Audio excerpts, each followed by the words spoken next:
Hey everybody, happy weekend. This is Bob and with me is Phil, another Trade Genius podcast. We were going to talk about the collapse of USDC and what it means to Coinbase, but we still got to keep talking about the banks because there is a possibility of a major bank failing that can have absolute dire consequences for the United States. Be right back with you guys.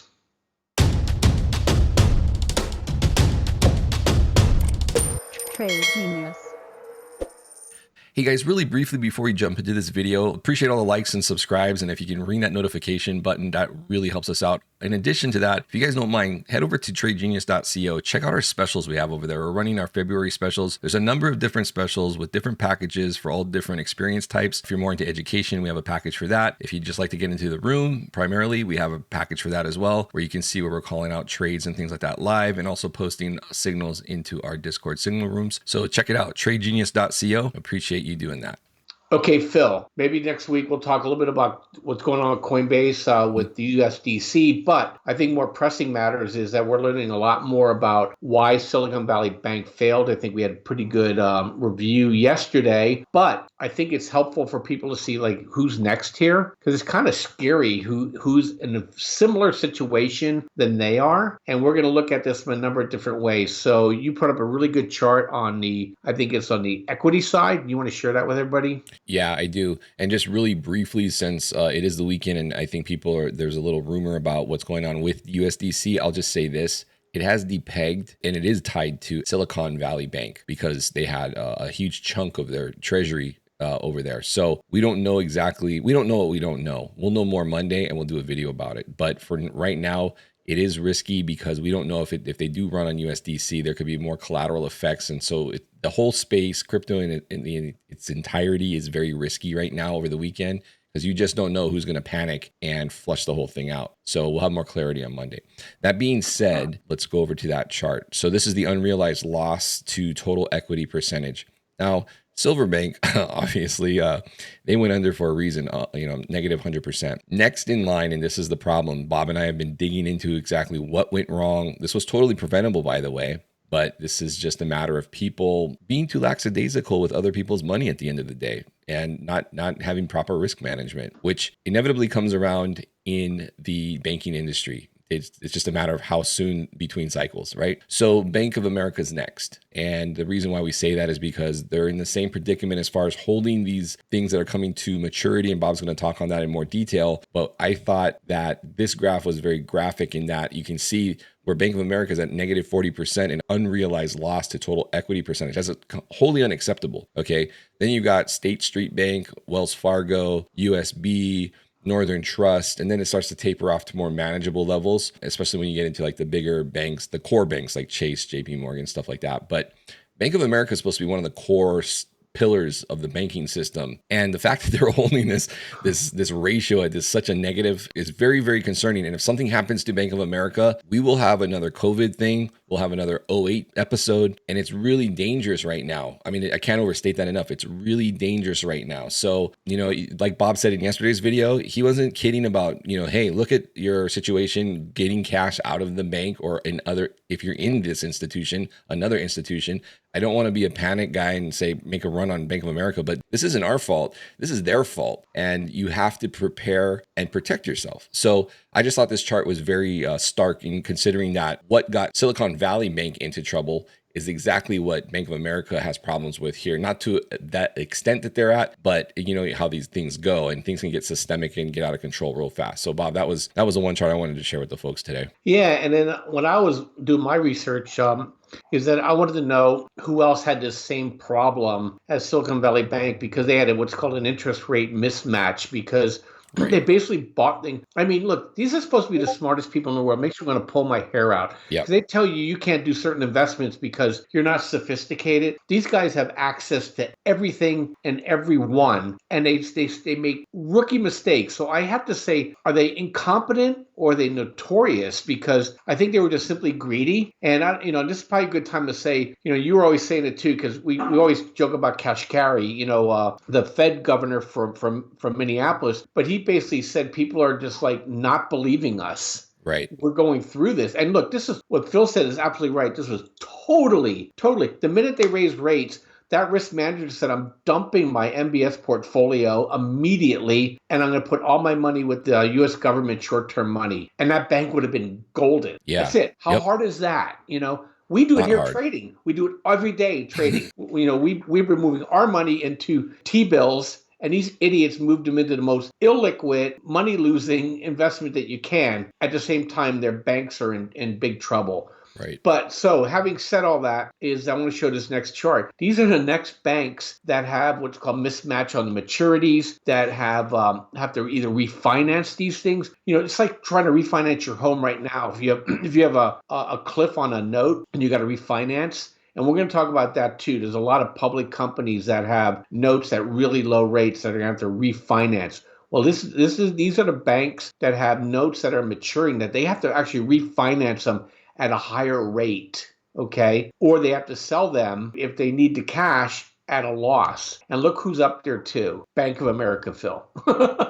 Right. That's the problem. So it's a big problem. And, I'm not saying get out of Bank of America, but I'm saying you might want to think about getting out of Bank of America. I personally am not a big Bank of America fan, but the implications are dire.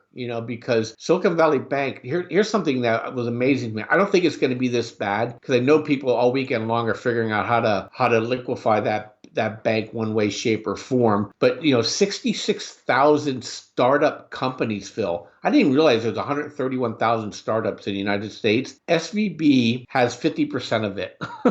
I know. So can you imagine Bank of America is like the number one or number two bank by deposits in the country? You know how many customers that run their payroll operations and their operating accounts through Bank of America, Phil? It's just, it's so scary to think about. And Phil, that people just think, oh, we'll just spray the problem with cash. But I think you have a chart that shows you that there isn't enough cash in the world to cover a massive bank run. Yeah, that's the FDIC reserve ratio and balance. And if people don't understand, look, I mean, FDIC insures everybody's deposits per institution up to $250,000. It used to be less, and then after the great financial crisis, they upped it. But in reality, if there's a massive systemic default across multiple banking institutions, there really isn't enough money in the FDIC. And I think there's been a number of videos published on YouTube that would tell you that. So I'm not going to rehash that. But it's a problem when people think, oh, it's just automatic. And I think at the end of the day, the Fed would be forced to make sure that the government or the country and its population isn't dealing with a third world problem where the ATMs don't work. However, we're up against the wall now because unlike 2008, we have an inflation problem, and the Fed is deathly afraid of that getting out of control, because we will be in a third world country situation if that happens. And that's why we say gold, Bitcoin, hard assets, and things like that. So you have to kind of take, when we're dealing with all these issues, you have to look at it like, okay, if Silicon Valley Bank is a one-off thing, then yeah, FDIC is not a problem. But if it becomes a multiple bank issue, and we know, Bob, right? Because if we go back to that matrix of this,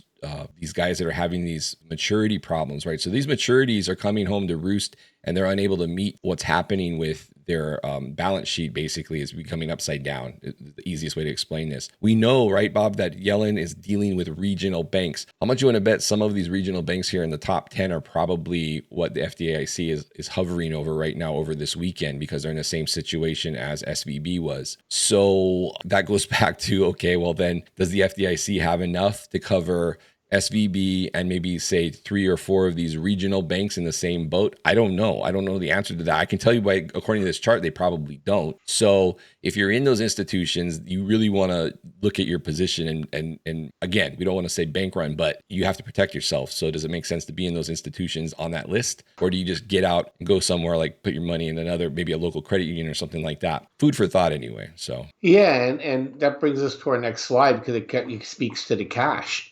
And right here is cash against assets, is that banks aren't holding enough cash. And by cash, I mean their ability to satisfy a demand deposit. And you can see the regional and the small banks are already at that wall. Mm-hmm. And now the large banks are rapidly coming down. And especially after this weekend, nobody cared until Wednesday about banks. Because remember, we were told again,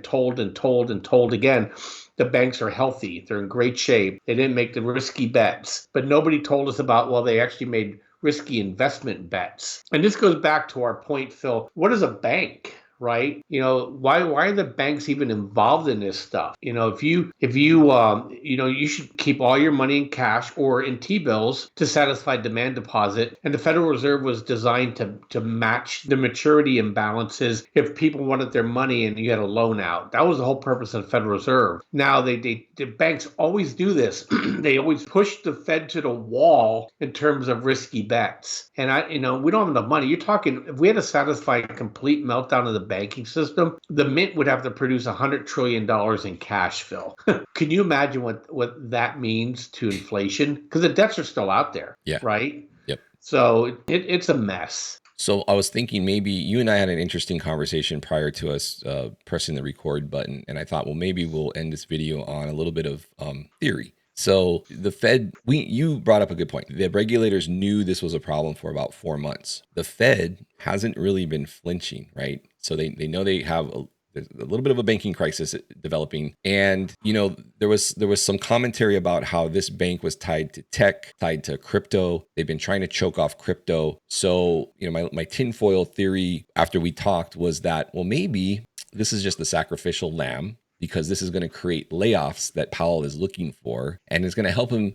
Yes, it sucks, and yes, there's going to be some pain, but it's going to get there. It's obvious to me that for once they're sticking to their guns, and they really do want to try to get this inflation down to 2%. They've said repeatedly, and I think for the algos that are looking for a 3% number, that no, we're targeting 2%, and we're on a mission to get to 2%. But I think I'm not a big conspiracy theorist, but I definitely could see the thought was like, look, this inflation is a forest fire. We're going to have to sacrifice something to get it down, and if it means taking down one of the biggest banks and the biggest failure since '08 and creating a bunch of layoffs, that's what we're going to have to do, because in the long run, it's a small sacrifice for the greater good. So I don't know, if you totally agree with that, but that's my take on what possibly could be the theory behind this, especially if they've known about this developing situation for 4 months. Yeah, and I think it's even. I think you're right on. I think it's even more than that, Phil. Jay Powell and Yellen have been banging on each other. And you put a report out into our room earlier this week about how Jay Powell has gone to war with basically the woke internationalists to defend the United States dollar and Fed sovereignty. And Yellen's in that international camp. And Silicon Valley Bank is a darling of the left. It's the darling of woke. It's all this Web 3.0 stuff. A lot of stuff that Silicon Valley Bank funded would have never seen the light of day under normal lending, environments. And so we have an additional issue in this country. They're trying to reshore billions and billions of dollars of businesses away from China and Asia back to the United States. Right. Well, if everybody's working in California on these Web 3.0 projects, who's going to work at these chip fab plants and these pharmaceutical companies and other factories that need to come back to the United States? So, we're probably seeing a microcosm of a bigger shift here too, Phil. It's so funny. Powell brings in America first before Trump can, right? So, because that's what we're seeing here. We're seeing the collapse of world trade. This stuff has to come back onto the shore. Well, you can't get workers if they're all doing these jobs, moving around digits in California when factories need to be repopulated in the middle of America. So that's my portion of the conspiracy, that I think we're seeing a slice of a war that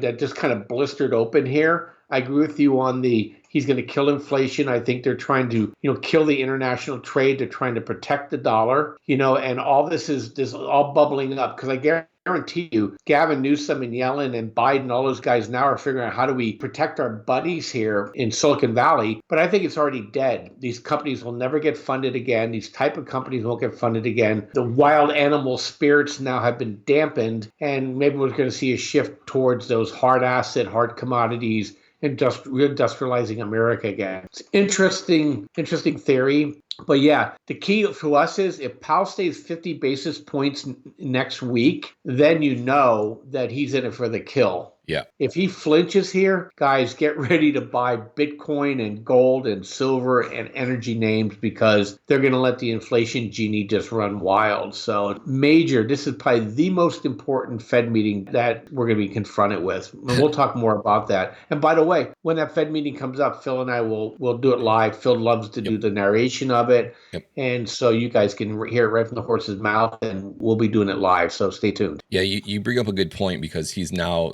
all eyes are on him on the 25 or 50 thing. And we'll do a video to talk more to that because I don't want to get too long in the tooth on this video. But there's going to be their response going forward from this and what happens from this. And we really don't know until probably more into next week. If he, like you said, if they flinch, and by that meaning they're going to not only pause, they're not only going to cut, they're going to go back to some sort of easing. But I don't think we get to that point until the crisis gets a little bit bigger. But there's some specific things that our audience is going to need to do depending on what scenario plays out. So that's definitely something we'll get into in another video. And you guys definitely want to, subscribe, hit like, notification so you don't miss that. But yeah, I think, Bob, there's a little bit of we don't know what we don't know right now, and best to be very defensive. I think all of the technicals and the signs were there that we've been telling people for the last 3 weeks, and it's playing out. And we've probably got, I know you do a lot of stats going into OPEX week. What should people expect? We were down Friday. I think you like it to see a follow through on Monday. And then how do you see the week playing out? Yeah, so typically what happens here is going into OPEX week,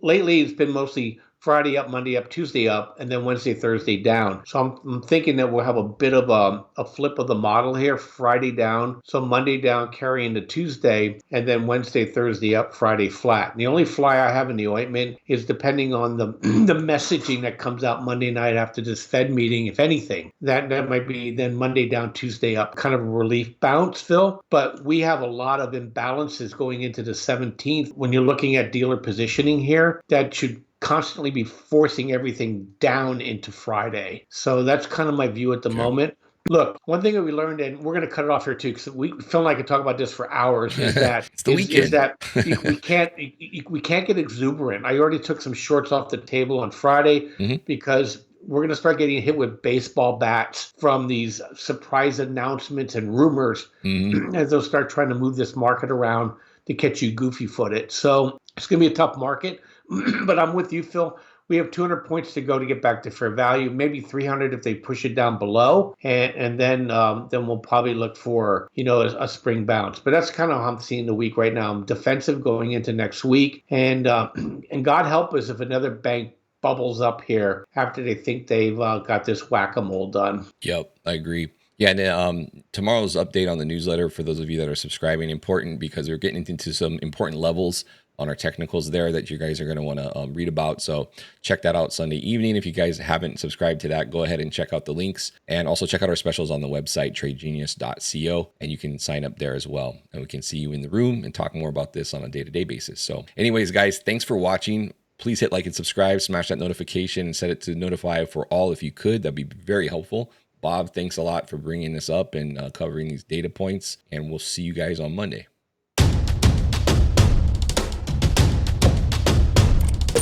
Trade Genius.